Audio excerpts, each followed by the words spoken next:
முதல்ல குருவர்களுக்கு தான் அவர் எழுந்துரை செய்து ஓங்காரத்தை எல்லோரும் 3 முறை ஓங்காரத்தை எல்லோரும் உரைத்த பிறகு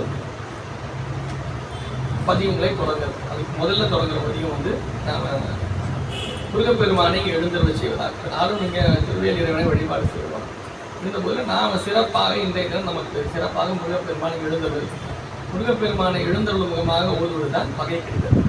பகை கடிதலில் கொணர்தி உன் இறைவனையே கொணர்தி உன் இறைவன் நம்ம சாமி கூப்பிட்டுவாங்க சாமி கூப்பிட்டுவான்னு சொல்கிறோம். இப்போ முருகப்பெருமான் எழுந்தருள் செய்வது பகை கடிதல். எழுந்தருளை பெருமானுக்கு நாம் அர்ச்சனை வீட்டுக்கு வந்தாருன்னா உடனே இப்போ கொடுத்தாங்க இல்லையா தண்ணி இப்போ வந்தவனை கொடுக்கணும்ல உடனே ஒரு அர்ச்சனை பண்ணணும். அந்த அர்ச்சனையாக அவை தான் குமாரசுரம். வீட்டுக்கு வந்தாச்சு அர்ச்சனை பண்ணியாச்சு. அப்புறம் நம்ம என்ன பண்ணுவோம்? கோரிக்கை ஏன் இது இருக்குங்க ஐயா அது இருக்குங்க ஐயா அப்படி இருக்குங்க ஐயா இது இருக்குங்க ஐயா கொஞ்ச நேரம் கழிச்சு திருப்பியும் இதே நம்ம கோரிக்கையெல்லாம் வச்சோம்னா தீர்வு சொல்லுவாங்க இல்லையா. அந்த கோரிக்கைகளாக நம்ம இதை சண்முகம் அது ஒரு 30 பாடல்களாக அது கிட்ட வரும்போது நான் சொல்கிறேன். அதற்கு பிறகு நிறைவாக நம்முடைய வழிபாட்டை பெருமான் ஏற்றுக்கொள்ள வேண்டும் என்று பெருமானிடத்தில் விண்ணப்பித்து வழிபாட்டை ஏதாவது குறை இருக்கலாம் இல்லையா. நமக்கு தெரியாது ஏதாவது தெரியாமல் அங்கே ஏதோ சிறு குறைகள் ஏற்பட்டு அந்த குறைகள் எல்லாம் பொறுத்து நம்முடைய விண்ணப்பத்தை பெருமான் முழுமையாக ஏற்று இந்த வழிபாட்டை முழுமையாக்க வேண்டும் என்பதாக ஒரு பதியம். திருநெல்வேலி பதியம்னு ஒரு பதியம். திருநெல்வேலி பதியம்னு பாமன் சார் அபிஷேக பதியம் இருக்கும். அந்த பதியத்தை ஓதி நிறைவு செய்ய அவரோட வழிபாடு அவர் திருவமுது எல்லோருடைய நிறைவான விண்ணப்பமாக பெருமானிடத்தை ஏதாவது சொல்லணும்னா பெருமாள் விண்ணப்பித்து நாம் பேரொழி காட்டி வழிபாட்டை நிறைவு செய்யும். இதுதான் வழிபாட்டுடைய அமைப்பு முறை. இதில் முக்கியமாக நீங்கள் எல்லாரும் இங்கே தான் இருக்கீங்க.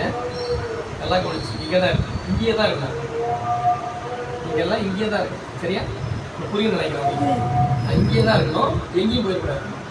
அப்படியே நாம் ஒருமித்த சிந்தனையோடு எல்லோரும் இருக்கும் பொழுது தான் அந்த எதை நாம் ஓதுகின்றோமோ அதனுடைய ஆற்றலை நம்மால் உள்வாங்க முடியும்.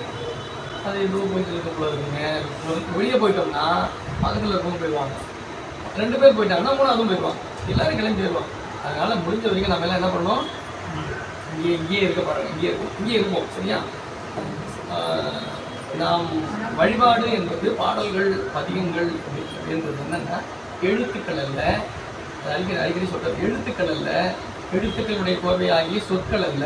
சொற்களுடைய கோர்வையாகிய வரிகள் அல்ல. வரிகளுடைய கோர்வையாகிய பாடல்கள் அல்ல.